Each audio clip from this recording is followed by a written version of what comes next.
आपको उज्ज्वला मैन भी कहा गया है कि जब आपकी मिनिस्ट्री ने वो स्कीम लागू किया उसमें पूर्वी भारत में उसका बहुत ज़्यादा फोकस रहा। क्या उस समय संदेश रहता था पूर्वी भारत को लेकर पीएम मोदी का? उसमें पूर्वी भारत की जब कल्पना करते थे प्रधानमंत्री जी बहुत सार्वजनिक मंच में कहे, जब तक भारत माता की दोनों भुजाएं इकट्ठा नहीं होते हैं तब देश की विकास नहीं हो पाएगा। हम अपीचमेंट नहीं करते, तुष्टिकरण हमारी मॉडल है सैचुरेशन, सभी के लिए कर दो। जब आप कुछ चंद लोगों के लिए करोगे तो फिर किसको दोगे? प्रायोरिटाइज करोगे, फिर आपकी पसंद के लोगों को दोगे, पार्टी वालों को दोगे। बंगाल को क्या किया गया था? सुविधा सत्ताधारी लोगों को ही मिलेगा। मोदी जी की मॉडल है सत्ता सबको, सुविधा सबको मिलेगा, सत्ता से संपर्क नहीं, आवश्यकता से संपर्क। ये मैं इस चुनाव को इसलिए मानता हूं देवेंद्र जी, ये हमारी प्रधानमंत्री नरेंद्र मोदी की पॉलिसी की एंडोर्समेंट है, हमारा विचारधारा की एंडोर्समेंट है, हमारे आइडियाज की एंडोर्समेंट है, हमारी इंप्लीमेंटेशन स्ट्रैटेजी की एंडोर्समेंट है। ये स्वीकृति इस बार चुनाव में हमको मिला। नहीं तो पांडिचेरी में हम दोबारा जीते, असम में तीसरी बार जीते, केरल में हम सम्मानजनक खाता खुले, अच्छे 14-15% वोट इकट्ठा करे। ये सब नहीं होता अगर हमारी पॉलिसीज को एंडोर्स नहीं होता समाज के द्वारा। बंगाल के हिसाब से अगर देखें तो जैसे 2016 से 3 सीट, उसके बाद 19 में लोकसभा में ज़बरदस्त सफलता हासिल हुई, 18 सीट, फिर 21 में विधानसभा में 3 से 77 बढ़े, लेकिन जितना हाइप था उस हिसाब से सरकार बनाने को लेकर नहीं हुआ। फिर 24 लोकसभा में लोकसभा का आंकड़ा भी घट गया। तो इस बार 24 के बाद अभी तक ऐसा क्या हो गया कि इतनी शानदार सफलता हासिल हुई? मैं बताऊं आपको, पिछले 50 साल में बंगाल की पॉलिटिकल प्रोसेस क्या हुआ था। पहले 34 साल कम्युनिस्टों की, बाद में इनके पास 15 साल, लगभग 49-50 साल। इसमें प्रमुख सत्ता विरोधियों को दबाओ, कोई हमसे असहमत होता तो तक उसको कुचल दो, भय संतरास दिखा दो उसको। ये प्रजातंत्र की विपरीत चीज है। कम्युनिस्ट और ममता जी दोनों ने अपनाया था एक ही पंथ, पर कम्युनिस्टों ने अपना कैडर को अपनाया था। पहले कैडर को सब मिलेगा, ममता जी ने माइनॉरिटी को पकड़ा, पहले मेरे वोट बैंक सुरक्षित हो जाए। ये जो दिवालियापन था ना, समाज कभी दिवालियापन को स्वीकार नहीं करता है, समय लेता है, समय लिया, परिवर्तन हो गया। चुनाव और संगठन का आपका बहुत लंबा अनुभव है सफलताएं का हासिल करने का। बंगाल में जब आप गए इस बार चुनाव को लेकर खासतौर पर, उस मोड में जब आप गए, लंबा प्रवास आपने किया, तो वहाँ पे पहला टेक अवे क्या लगा उस समय कि क्या स्थिति है, हम क्या कर सकते हैं, और किस दिन ये लगा कि अब तो ज़बरदस्त जीत हासिल होगी? देखो, मैं जंगल महल गया था 1 मार्च को। पार्टी ने परिवर्तन यात्रा शुरू किया 6 जगह से, मेरे को भेजा परिवर्तन यात्रा में। गरबेटा करके एक स्थान था, माँ का मंदिर था, वहाँ उड़िया भाषाभाषी इलाका था, उड़ीसा की और झारखंड की सीमा में वो इलाका है, झारग्राम लोकसभा के अंदर। वो हमारे लिए बहुत कोई, हम 19 में झारग्राम लोकसभा जीते थे, लेकिन 21 की विधानसभा में बुरी तरह पूरा हारे थे, 30-40 हजार मार्जिन से सब सीट को हारे थे, और 21 में भी हम, 24 में भी हम लोकसभा हार गए। जब मैं वहाँ गया, 5-7 घंटा वहाँ उस स्थान पे रहा, कार्यक्रम में रहा, फिर पदयात्रा किया, संबोधन किया सभा को। शुभेंदु अधिकारी जी आए थे उस जोन में। उसमें जो मैंने बॉडी लैंग्वेज लोगों को देखा था, सभा शुरू होने की 1 घंटा पहले मैं पहुंच गया था। मैं मंदिर में बैठा था, माँ का दर्शन करके उस मंदिर प्रांगण में नीचे बैठा था। मंदिर में कई लोग आते थे, कई लोग जाते थे।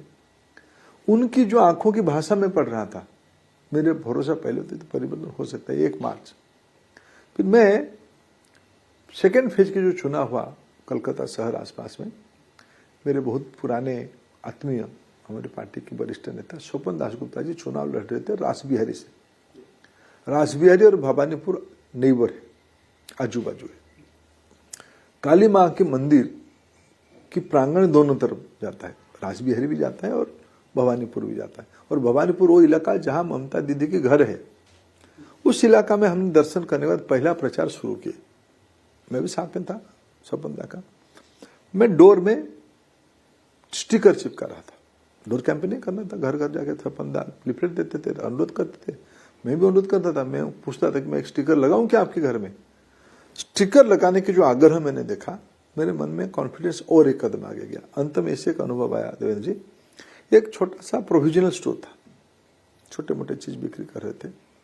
पहले हम बंगाल में कई सालों से पैदल में घूमते हैं, कार्यक्रम में इतना भय वातावरण होता था, कोई आपको नमस्कार का प्रत्युत्तर नहीं देगा।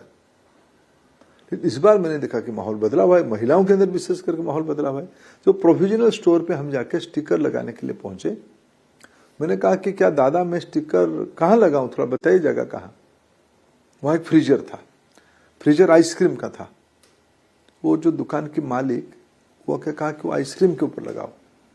तब मैंने देवेंद्र जी कॉन्फिडेंस में माँ काली की पूरा मन बन चुका है आशीर्वाद हमको देने के लिए, नहीं तो ये व्यक्ति अपना फ्रीजर को डिसफिगर करके हमारी कमल की छाप आग्रह से लगवाना, ये एक संकेत था राजनीति में।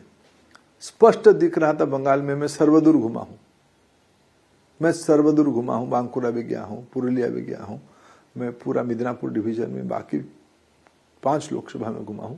सर्वदूर मैं पिछले बार भी नंदीग्राम में था, इस बार भी नंदीग्राम में काम कर रहा था। सर्वदूर अभी की सरकार को उखाड़ फेंकने के लिए कमिटमेंट नहीं, एक जन आंदोलन बन चुका था।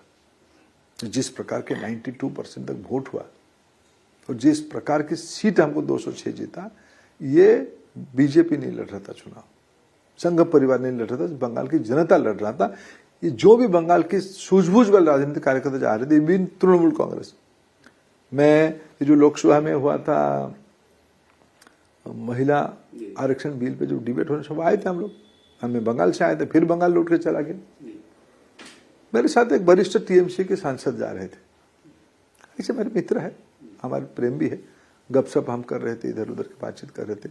मेरे मन में था कि कब मेरे को चुनाव के बारे में बताए, कब बताए कि थोड़ा मैं उनसे और थोड़ा समझूं चीजों को। मैं पूछ रहा था ना, बता रहे थे, समय पूरा खत्म हो गया। उन्होंने पास में कोई उनका भद्र महिला बंगाल के उनके परिचय होंगे, उनको पूछे कि क्या होगा। उनके उत्तर में मेरा आत्मविश्वास बढ़ा, बोले होगा तो हमारी होगा। एकदम उधर उधर बाएं दाएं हम जीतेंगे कह रहे थे, लेकिन नहीं जीतने की भाषा में कह रहे थे। ये सब बड़ी लैंग्वेज साइन होता है। तृणमूल के लोग भी नहीं चाहते थे जीते, जो रीजनेबल लोग थे नहीं चाहते थे जीत जाए। कौन भाईपो के अत्याचार को संभाल, अपमान को संभालेगा। इसलिए वहां तो एक सामाजिक विवर्तन हुआ। टीएमसी के सांसद जो लोकसभा में मिलते हैं, ज़्यादातर से आप लोगों के अच्छे संपर्क रहते ही हैं, तो उसमें ऐसे बातचीत में वो टीएमसी का जो शासन चल रहा था, इस बात को लेकर वो खुद भी, ये भी आप जानते हो, उस विषय में अभी टिक्का करने की कोई आवश्यकता नहीं है। बंगाल की स्वाभिमानी बंगाली भाषाभाषी समाज में इस सरकार के ऊपर भयंकर नाराजगी था। नहीं तो आप देखिए, ममता जी पिछले बार तो हारी थी, इस बार भी हारी। दोनों चुनाव की मैसेज को पढ़िए, जो एक हवा बनाई जाती है, बंगाल की महिला, बंगाल की मातृशक्ति। हमने रेखा दीदी और सविता दीदी दोनों को लोगों ने आशीर्वाद किया।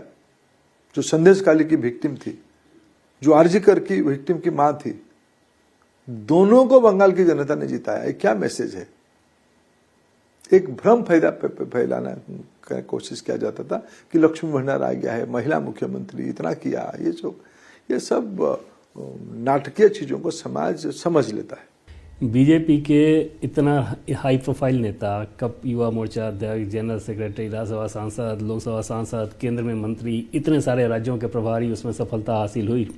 इन सब के बाद पहले भी मैंने देखा, जैसे दिल्ली चुनाव में या इस चुनाव में, एक घर पे जाकर अगर कमल छाप का स्टिकर भी लगाना हो तो उसमें धर्मेंद्र प्रधान जी, और धर्मेंद्र प्रधान जी जैसे बीजेपी नेताओं को कोई दिक्कत नहीं। अरे क्यों दिक्कत किस बात। पार्टी के हम है कौन। हम पार्टी के सामान्य कार्यकर्ता है। हम बड़ा सेतुबंध बांधा जाता है, हनुमान है, नील है, नल है, महाप्रभु खुद देख रहे हैं। उसमें गिलहरी भी अपना काम कर रहा था। हम तो गिलहरी लोग हैं। मैं एक गृह मंत्री जी ने एक पब्लिक मीटिंग में कहा कि ममता जी आपने कोलकाता को स्लम बना के रखे हो। मैं ममता दीदी की घर के आसपास घूम रहा था। वहाँ एक धारणा है, एक छोटी सी नदी है, उसको गुप्त गंगा कहते हैं। काली माँ के मंदिर के आसपास वो नदी है। मैं उस नदी के किनारे इस बार कैंपेनिंग कर रहा था भवानीपुर के लिए और राजविहार के लिए। मैं कल्पना नहीं कर सकता हूँ ममता जी के घर की 50 फुट की दूर इस प्रकार के लोग रहते हैं। ना पीने की पानी की स्वच्छता, ना कोई रहने की ढंग की व्यवस्था। आपके पास लंबे समय व्यवस्था रही, राशन रही, आप उसको, ठीक है, चुनौती आपके राज्य में भी रही, लेकिन आपने व्यवस्था जमा नहीं पाई। आपके अड़ोस पड़ोस की चिंता नहीं कर पाए। आपकी भाईपों का तो हो गया बहुत बड़ा घर, आपके पड़ोस के बेटे का क्या हुआ। ये दिखने की पार्टी ने हमको अवसर दे रहा है। मैं जंगल महल के बारे में, मैं उड़ीसा का हूं, मैं मिदनापुर डिवीजन बाकी घूम चुका था, मैंने कभी झारग्राम जिला नहीं गया था। मैं झारग्राम जिले की 7 विधानसभा की, लोकसभा की और 4, विशेषकर झारग्राम 4 विधानसभा में हमने खूब घुमा। उस बार हमने एक नवोदय विद्यालय वहां उपलब्ध करवाया, सरकार ने अनुमति दिया है। मेरे लिए रोमांचित मैं जब वहां आलू होती है बहुत, उस बेल्ट में बहुत आलू होती है। उड़ीसा, बंगाल के आलू जाता है उड़ीसा में।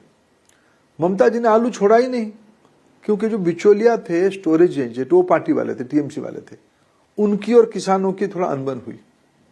भले ही किसान मर जाए, भले ही किसान के आलू 30-40 पैसे से बिक्री हो, उड़ीसा के आलू नहीं पहुंचाना, झारखंड में आलू नहीं पहुंचाना, बाजार वहां है, हमारा आलू नहीं होता है। इस प्रकार की जो दुख, दर्द, कष्ट, लोगों की अपेक्षा, आकांक्षा को समझने का अवसर बड़े मंच पे नहीं मिलेगा देवेंद्र जी।